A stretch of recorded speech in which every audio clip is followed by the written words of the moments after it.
Claro, amigos, ¿qué tal? Bienvenidos una vez más al programa El Camino de Dios. Les habla el More Joseph, director del Ministerio Jaim, y le doy gracias al Eterno, al Dios de Abraham, al Dios de Isaac, al Dios de Jacob, al Dios y Padre de nuestro Rabino y Señor Yeshua el Mesías, porque nos ha concedido la oportunidad de vivir un día más y estar aquí con ustedes en este programa que llega todos los domingos a partir de las 7:30 de la mañana. Para mí es un gran honor poder compartir en este programa los tesoros de las Sagradas Escrituras, el conocimiento del pueblo de Israel y la tradición de tantos años preservada en los libros sagrados que tenemos hoy. Hoy nos encontramos en el día 3 del mes de agosto del año 2025, que equivale al día 9 del mes de Av, de acuerdo al calendario de Gilel. Esto significa que hoy es un día especial dentro de la tradición del pueblo israelí, es conocido como el día de Tisha B'Av. Tisha B'Av, el 9 de Av, es el día donde se conmemora la destrucción de los dos templos y el evento de el retorno de los exploradores de la tierra de Israel con las malas noticias con respecto a la tierra.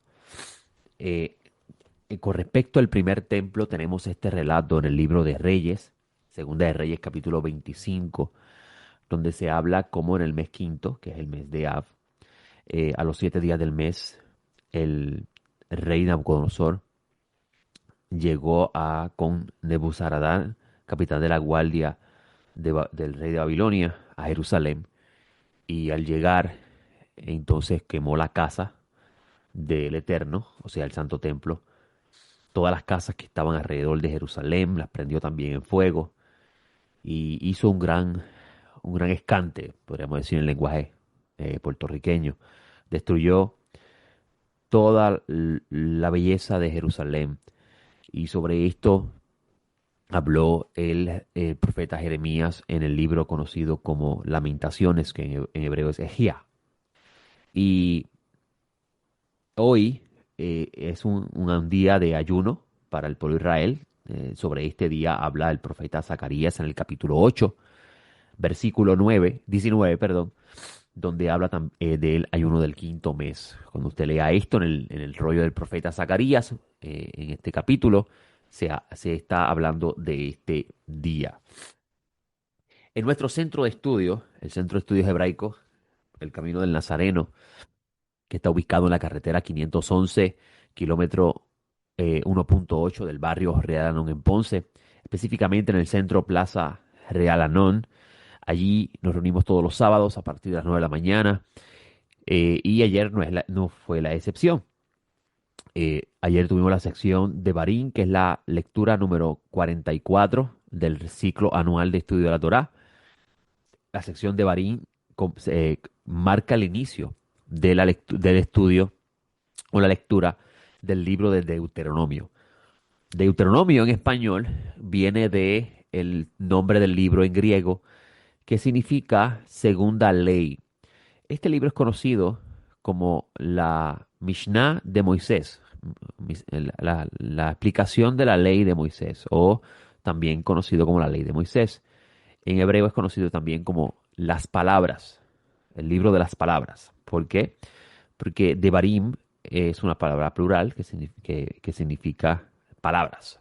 Y comienza el libro en el capítulo 1, versículo 1, y termina en el capítulo 3, versículo 32, donde Moisés va a recordar todo lo vivido durante los 38 años de haber salido de la tierra de Egipto, o a los 40 años, quiero decir, pues decimos 38 porque estuvieron dos en el monte Sinaí y luego 38 dando vueltas por el desierto hasta que la primera generación fue exterminada y la segunda generación fue la que entró. Moisés va a hacer un recuento de los sucesos iniciales a partir de la salida de Egipto, y el libro completamente es un libro narrado por Moisés, con cuya intención es prácticamente explicar desde la perspectiva de Moisés todo lo que el pueblo de Israel vivió a lo largo de ese tiempo, y a su vez añade unas leyes adicionales como parte de la despedida de Moisés, de líder, o de la figura del líder máximo del pueblo, y la sucesión inmediata que habría de tener Josué, a partir de su partida, valga la redundancia. La lectura de los profetas o la Haftará es Isaías 1 al 27, donde el profeta también, de parte del Eterno, va a dar un mensaje de retribución o reprensión al pueblo, algo que Moisés hacía al principio también en esta lectura de Deuteronomio. Ayer, sin embargo, nos enfocamos más en la lectura de Mateo 24, 1 al 22, que es la lectura de los escritos nazarenos. Y esto porque quisimos aportar el entendimiento la tradición nazarena con respecto a la experiencia del mundo del segundo templo y la destrucción de esta. Esto porque en el día de hoy, como les dije al principio del programa, es el día donde se conmemora a través de un ayuno la memoria de los dos templos y la experiencia de los exploradores en la tierra de Israel. Y hoy quiero continuar hablando de este capítulo 24 de Mateo, eh, que si usted desea escucharlo, mi comentario puede entrar a YouTube y allí está la grabación del estudio en vivo que tuvimos ayer y también en nuestra página web caminonazareno.com. Muchas personas toman el libro de Mateo, específicamente el capítulo 24, y explican o tratan de explicar de que las cosas a las cuales Yeshua está haciendo alusión allí no se relacionan en nada a los eventos ocurridos en el año 70, sino que está hablando de un evento futuro. Algunos dicen que sí están relacionados al año 70, pero que las profecías tienen doble cumplimiento, algo extraño completamente al pueblo de Israel. Y muchos de los que toman esta posición pasan por alto o desconocen, quiero decir mejor, eh, cómo es que el pueblo que es custodio y conocedor de sus libros sagrados entienden o aplican o utilizan los textos o los exponen. Y nosotros en nuestro centro de estudio hacemos gran énfasis en esto porque entendemos y sabemos que estos libros le pertenecen a un pueblo que tenía o tiene el deber de enseñarlo al mundo. Y tratar de enajenar esa comprensión o esa realidad de la lectura de los libros sagrados nos va a perjudicar grandemente en la forma en que leemos y comprendemos los libros. Por eso que en nuestro centro de estudio estamos un gran énfasis en que tenemos que comprender y aceptar, aunque no nos guste, de que el pueblo de Israel es el custodio de los libros sagrados y es el que los entiende, es el que sabe su significado, el que entiende cuáles son los métodos de interpretación, cuáles son los métodos de poder llegar a la verdad o descubrir la verdad del texto. Y por eso es que regresando a esta fuente, a este mundo cultural, a este mundo desconocido para el mundo gentil, nos ha beneficiado grandemente a nosotros en nuestro centro de estudio y nosotros queremos compartir ese beneficio con ustedes. Y el capítulo 24 de Mateo es parte de ese mundo y de esa realidad. En el mundo del pueblo de Israel o el mundo del conocimiento de la Sagrada Escritura no existe tal cosa como doble interpretación, sino eh, se habla o se explica que las profecías que fueron dadas en el tiempo pasado a las pasadas generaciones, al no ocurrir en el tiempo de ellos, estas fueron guardadas para futuras generaciones. Pero esto no significa que las que sucedieron se van a volver a repetir. ¿Ok? Y esto es bien importante. En ningún lugar los profetas hablan de un doble cumplimiento, sino los profetas hablan de la realización del plan de Dios que ha sido revelado a través de los profetas. Y Rabino Yeshua, nuestro maestro Jesús, quien fue un rabino muy educado en el conocimiento de la Torá, cuando digo muy educado es que eso fue lo que vivió, eso fue lo que comió. En el tiempo de Yeshua no habían escuelas y universidades independientes que el ser humano escogía qué quería estudiar, sino naciste en el mundo de Israel y ibas a ser educado en esa forma de pensamiento. Tenemos ejemplo de esto en Lucas, donde Yeshua está en el área circundante al templo, conversando con grandes sabios con respecto a las palabras de la Torá, a lo cual él le dice a sus padres, estoy envuelto en los asuntos de mi padre. Y eso es una forma de decir que está estudiando Torá. Y conociendo que Rabino Yeshua no es tan ajenado al mundo del pueblo de Israel, o sea, al mundo judío, nosotros tenemos que eh, tratar de entender las palabras que él dice de la perspectiva de ese mundo. Eh, yo he tenido la oportunidad de estudiar comentarios de diferentes rabinos y pensadores judíos con respecto a las enseñanzas de Jesús, y es sorprendente los tesoros que ellos encuentran, que nosotros pasamos por alto o no nos percatamos de ellos, porque desconocemos a qué aluden las cosas que Yeshua decía, las alusiones de Yeshua dentro del pensamiento cultural judío. Por eso cuando tú ves a Yeshua hablando del reino de los cielos, usted no va a encontrar ninguna persona preguntándole qué es el reino de los cielos, ni tampoco ninguna persona diciéndole o aludiendo de que el reino de los cielos es una experiencia que la persona va a vivir físicamente en el cielo. Eso no es el mundo judío. Eso no es la forma que ellos entienden las cosas. Y ayer tuvimos la oportunidad de hablar de este capítulo 24, lo cual yo quiero abundar un poquito más hoy en este tema. Y primeramente, y lo he dicho anteriormente en este programa, este capítulo 24 tiene que usted conectarlo con la narración de los capítulos anteriores. No puede divorciarlo de la narración continua que Mateo está haciendo. Incluso en el versículo 37 del capítulo 23, Yeshua va a hablar por inspiración divina. Esto significa que tiene el Espíritu de Dios sobre él, porque eso es lo que lo hace a él el Mesías. El Espíritu de Dios está sobre él. Lea los profetas y usted va a encontrar que eso es lo que Dios habla con respecto a su ungido. Yeshua habla por inspiración divina contra Jerusalén y le dice a Jerusalén que va a quedar desolada, una perfecta alusión de que la presencia divina no estará más en ella y que la ausencia de la presencia divina sobre el templo es una señal de su eventual destrucción. Eso por experiencia pasada.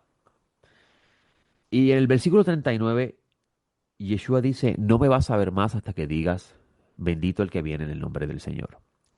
Una forma de decir, no me vas a ver más hasta que me des la bienvenida, hasta que me recibas. El Mesías no fue recibido por los líderes de Israel que tenían el deber de recibirlo y coronarlo como rey Mesías.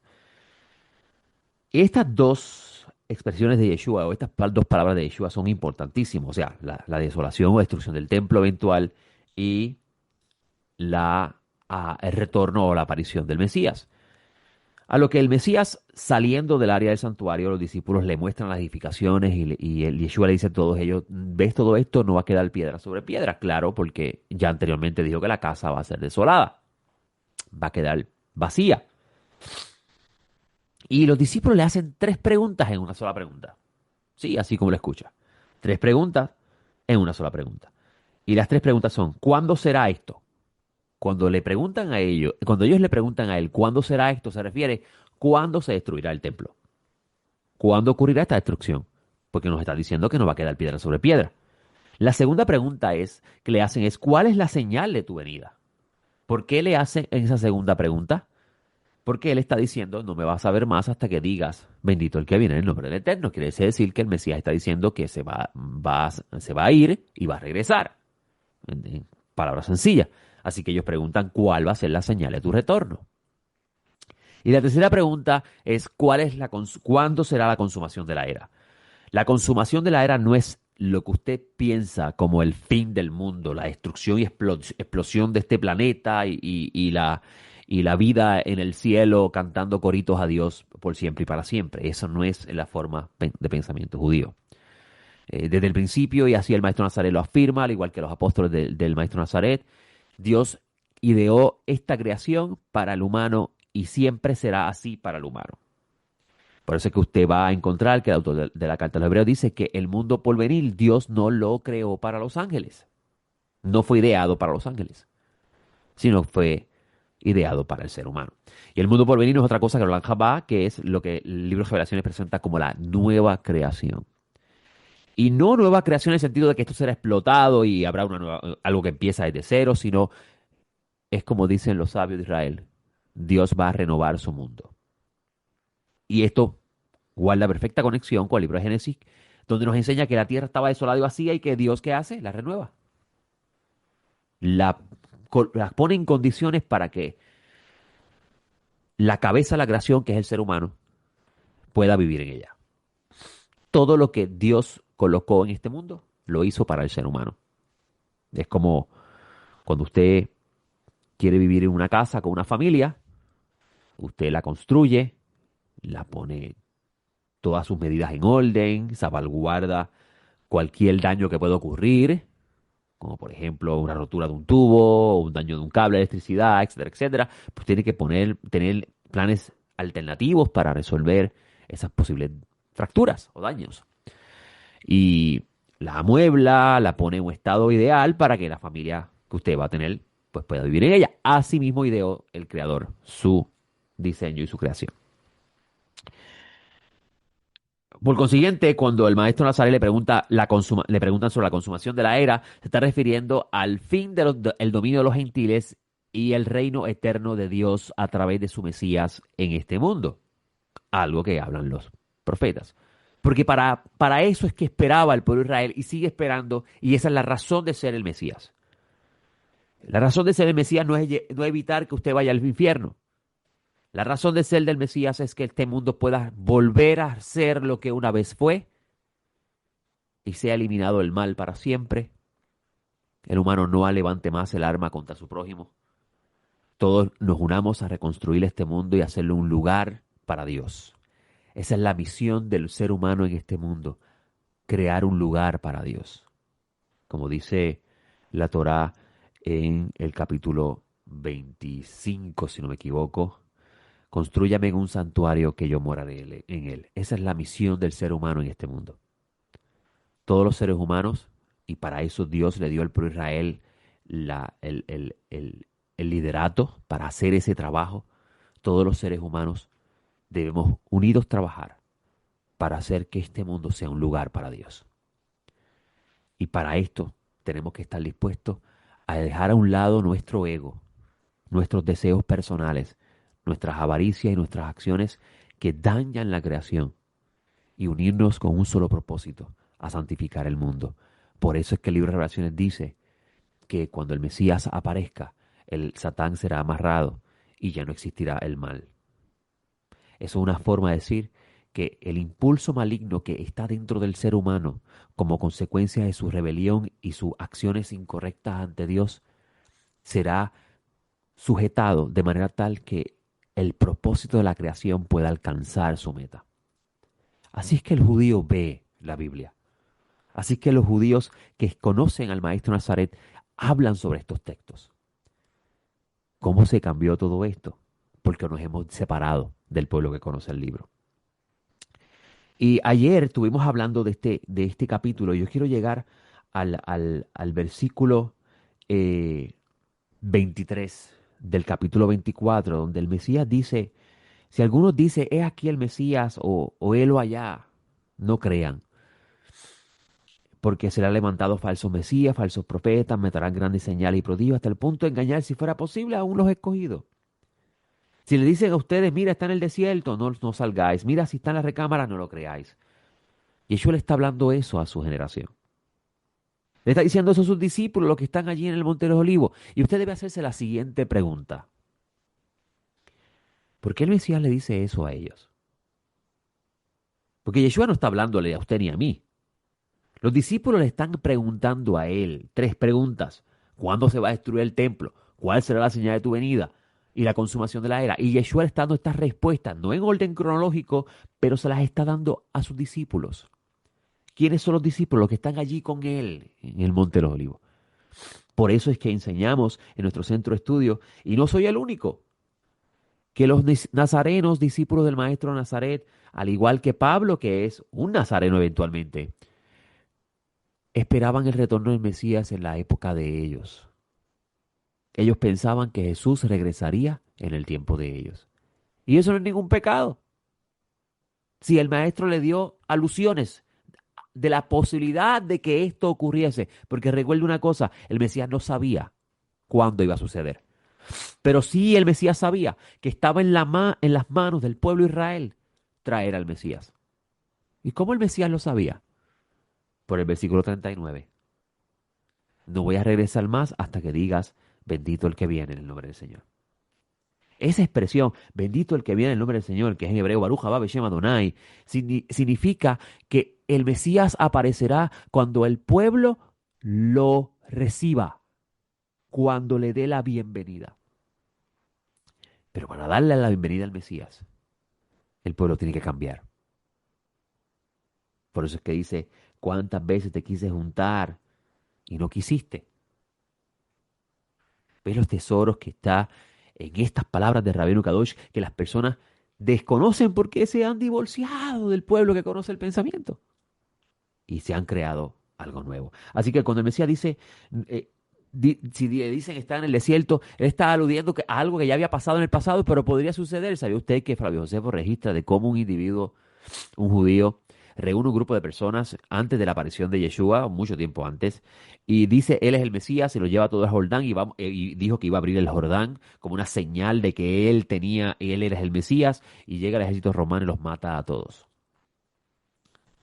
Pero Yeshua está apuntando a algo más que eso, cuando él dice, mira, está en la recámara. Yeshua está diciendo que cuando él regrese, no va a ser como la primera vez. O sea, cuando Él apareció por primera vez, o sea, cuando el poder de Dios, que es el espíritu del Mesías, se posó sobre Yeshua, o sea, moró sobre Jesús, convirtiendo a Jesús en el Mesías. Eso es lo que significa en el pensamiento bíblico judío, ser el Mesías. Cuando Jesús baja las aguas y asciende las aguas y el Espíritu de Dios desciende sobre él y dice Dios, este es el amado, el que yo me he complacido. Es una forma de Dios decir, este es el Mesías. ¿Cuál es la señal? Mi espíritu ha morado en él. Eso es lo que lo convierte a él en el Mesías. Cuando ocurre eso, Yeshua evitó todo el tiempo hacer público que él era el Mesías. Esto es lo que él hace, a lo que él hace alusión cuando está diciendo, si le dicen a ustedes está en tal lugar, está en tal lugar, el Mesías no reaparecerá de esa forma otra vez. Ahora va a ser visible ante todos. Y muchas personas en el tiempo presente reinterpretan ese texto o interpretan ese texto como queriendo decir que como hay televisiones y televisor y hay canales de comunicaciones y redes sociales y todas esas cosas, pues cuando el Mesías aparezca por las nubes en un montado de un caballo, todo el mundo va a sacar su teléfono inteligente y lo va a grabar y así usted lo va a ver si está viendo Facebook o si está viendo la televisión, el canal que usted vea televisión va a estar publicando eso eh, en vivo al momento. Pero eso no es lo que está en la mente de Rabbeinu Kadosh, más cuando él sabe que la generación a la cual él está hablando tenía el potencial de traer al Mesías si hacía techuba, si hacía arrepentimiento. Eso es lo que alude Pedro en su segundo discurso en el libro de los Hechos. Hagan arrepentimiento y vuelvan a Dios para que Dios envíe refrigerio del cielo y envíe a su Mesías, a quien es necesario que el cielo retenga hasta la restauración de todas las cosas. Ese es el pensamiento de ellos.